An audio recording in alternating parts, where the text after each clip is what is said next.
విద్యాశాఖలోని సమగ్ర శిక్షలో పనిచేస్తున్నటువంటి contract employees అందరం కూడా గత 14 రోజులుగా నిరవధిక సమ్మెలో ఉన్నాము. మరి గౌరవనీయులు ముఖ్యమంత్రి గారు, స్వయాన మా యొక్క విద్యాశాఖ మంత్రి గారు, అట్లాగే ముఖ్యమంత్రి గారు మరి ఈరోజు విద్యాశాఖలో తీసుకున్నట్లయితే అన్ని సమస్యలన్నీ కూడా ఎన్నో క్లియర్ చేసినటువంటి గొప్పవారు.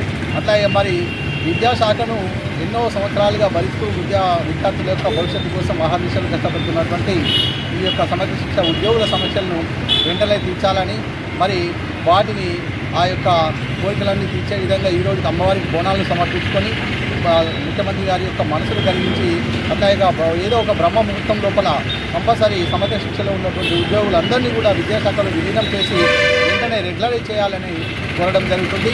మరి గౌరవనీయులు ముఖ్యమంత్రి గారు, స్వయాన మా యొక్క విద్యాశాఖ మంత్రి గారు అయినటువంటి పెద్దలు ఎన్నైతే విద్యాశాఖను తీసుకొని ఉన్నప్పుడు మరి విద్యాశాఖలో ఉన్నటువంటి సమగ్ర సమస్యలన్నీ కూడా సమస్యపోయినాయి. ఈరోజు డిఏలు అయితేనేమిటి, ప్రమోషన్లు అయితేనేమిటి, అట్లాగే ట్రాన్స్ఫర్లు అయితేనేమిటి, మరి మిగిలినటువంటి సమగ్ర శిక్ష ఉద్యోగులను మాత్రమే చిన్నచూపు చూడకుండా దయచేసి వెంటనే విద్యాశాఖలో విలీనం చేసి రెగ్యులర్ చేయాలని కోరడం జరుగుతుంది.